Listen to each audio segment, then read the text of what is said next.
Hey, welcome back everybody, and so many apologies for not doing any updates recently.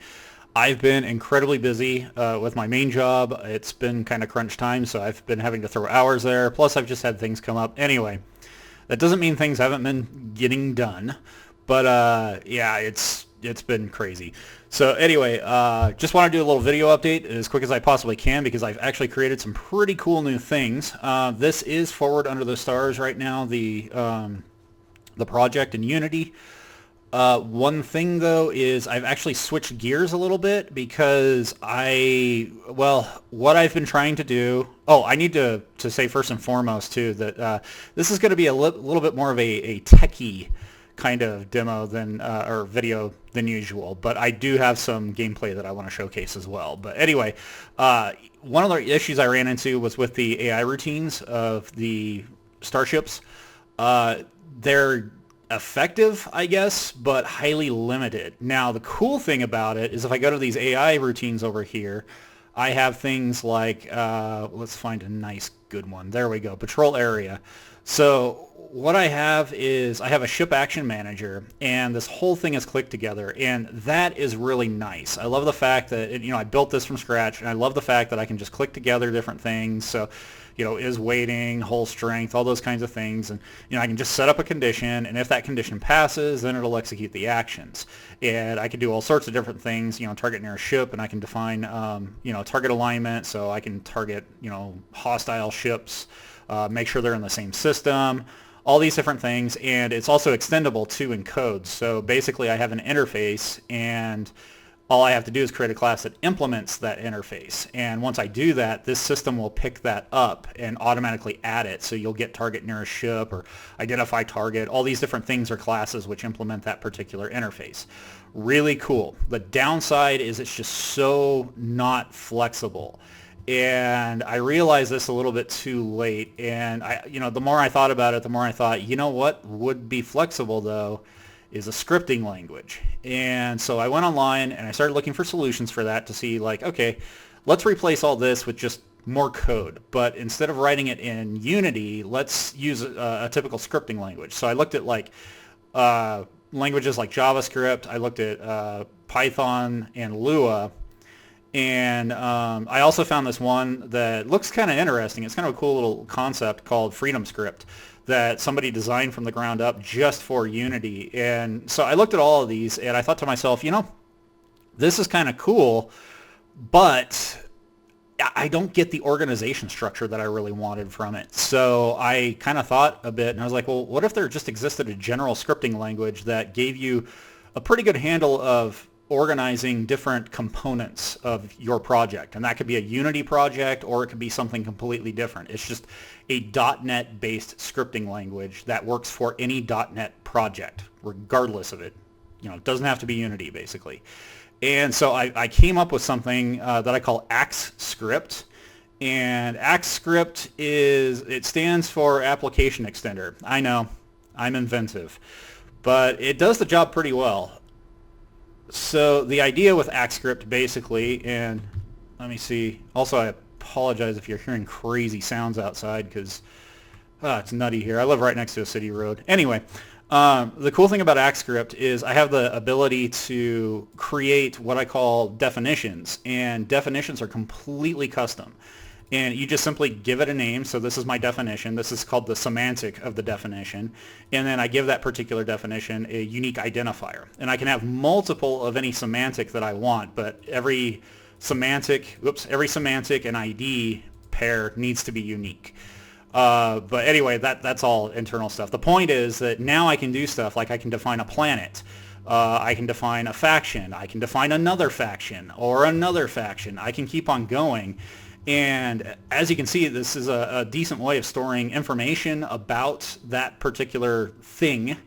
And it also allows me to create hooks or actions, functions, whatever you want to call them. And these functions allow me to do actual processing of code. This is actually a fully fleshed out scripting language right here. It doesn't support looping structures, but that's a different story. That's intentional too. I'm not going to go into detail. But yeah, it allows me to define information. So like I can basically say, hey, this I need to define the player faction. So player faction ID, well, we define that as the NSR. If we scroll down here, we will find the NSR, and this is the Northern Star Republic. And this also has a begin. So once this is instantiated, it'll call begin, and then these things will happen. And right now we're creating enemies for UEC and the Syndicate. And those also, as you can see, Syndicate right here, UEC is around here too. I think it's the top one. So all those things are defined as well. And it's a really great way for me to define how I want my game to work. But as you're probably noticing, if you get over here, we still have things like conditions. And so that also needs to exist. Like I need a way to process all of this, be able to determine the state of the system and be able to make decisions based off the state of the system. Good example being, are there bad guys nearby? If there are bad guys nearby, then maybe I want to engage them. But, well, my food just fell over. But maybe I don't want to engage them because my health is too low or something like that. So if we scroll down here, you'll see that we have unit behaviors. And just ignore this. I was messing around with, yeah, we're ignoring that. But anyways, we have unit behaviors, which allow us to define a ship class and essentially just go, hey, for frigates, we're going to have a patrol action that, if it's in a patrol state, then it'll call this every single frame. And the first thing it's going to do is look for a nearest enemy. And if it finds it, then great, it's pretty much set at that point, and it'll go attack the enemy. But if it doesn't find it, then it just flies to a random position. So, and there's a hunt distance. You can set all these things up. This is one of the nice things about having the fields up here is I can have all this crazy stuff going on, and then I can define like my ranges and things like that up at the top, so I don't have to go in here and mess with that. But the biggest thing you'll notice is, yeah, that's an if statement. So this is actually branching code. If this fails, it'll do this. Otherwise, if this succeeds, it'll just skip this entirely. So this is basically typical programming right now, and AxScript supports it, making it incredibly useful for making decisions in game. So yeah, it's kind of cool. Like as you can tell already, this is a unit behavior, but I've defined factions. I've defined the planet, which all I'm really doing is setting a day-night cycle by rotating the planet. This will be Thebes, which I featured in Forward Under the Stars recently.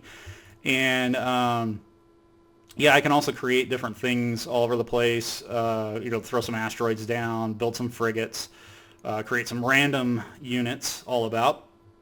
And this, I think, is going to make things a lot more flexible. But so how does this compare to this older system over here?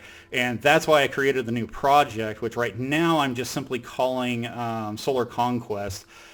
I didn't really have any plans for this to actually be anything like a big game or branch off from it or anything, but it's kind of cool. So hopefully this will record, but I'll show you guys how this thing works. And having seen this script, this is live script. This is not just something that I threw together and said, hey, it'd be nice if this works. No, this is actually being executed in Solar Conquest. So this is how the unit behaviors essentially work. So we'll go ahead and play that out. And Solar Conquest is a bit different than Forward Under the Stars. This is actually a real-time strategy game, a much more pure real-time strategy game. The difference is, any day now, boom, we're on an entire planet. Yeah, we can go all the way around this planet. And you may also notice that the planet looks pretty decent. I mean, there's no like clouds or anything like that. I'll be working on that. But remember how I said I had a better planet?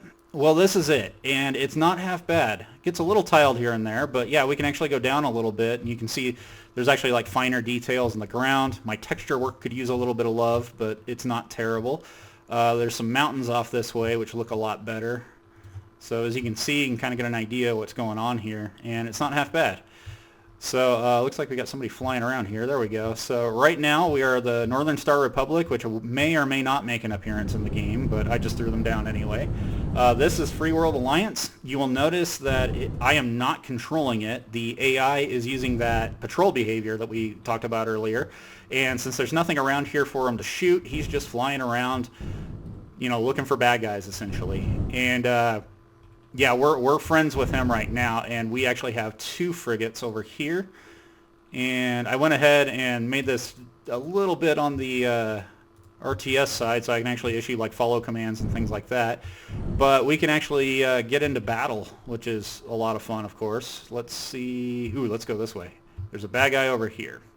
So right now everybody basically looks the same, but hopefully, yeah, I just really want to showcase this whole thing, like how it works is just so amazing. So, sorry, I think it's amazing. I'm happy. I'm stoked about it.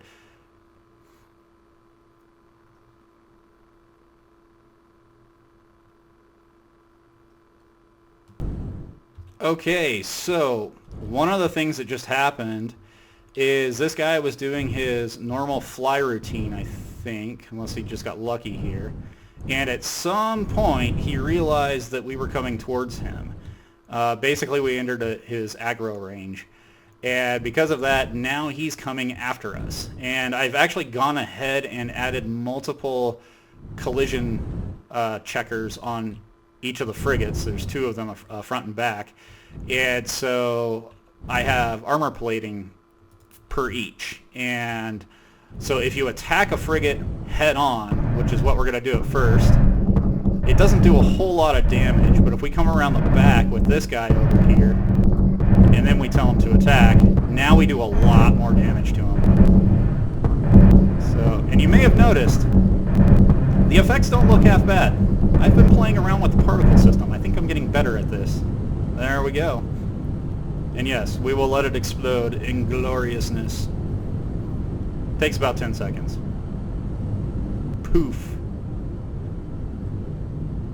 So not half bad. I mean, it's not a whole lot to go by, but I do have a question for you guys. Do you guys want me to continue working on this and turning this into an actual game? I can either work exclusively on this. I could try to work on both Forward Under the Stars and the Solar Conquest demo. Or I could work just on Forward Under the Stars. Bear in mind that all the technology that I've created for Solar Conquest was indeed intended for Forward Under the Stars. That's the whole reason I built this, was as a test bed for it. So either way is totally doable. So let me know what you guys think. I hope you guys enjoyed this little demo. It's really fun to just have these little guys go and fly off into different directions. And yes, they are massive polluters. As you can see, they leave quite the black cloud behind them. I just thought that was kind of fun. So, but yeah, let me know what you guys think. Let me know your feedback. If this looks fun to you guys.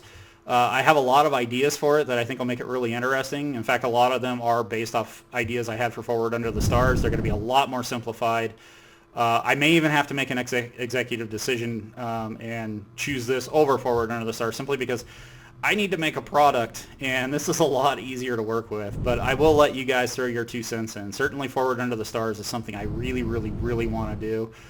This would probably end up a prequel, and it would probably be under the Forward Under the Stars banner. I will probably just call it Forward Under the Stars Solar Conquest or something like that, because, hey, the name's not long enough. So anyway, write what you guys think in comments, and subscribe if you want to keep up to date on Forward Under the Stars, and watch as development continues. I'll see you guys in the next ones, and thanks for watching. Have fun.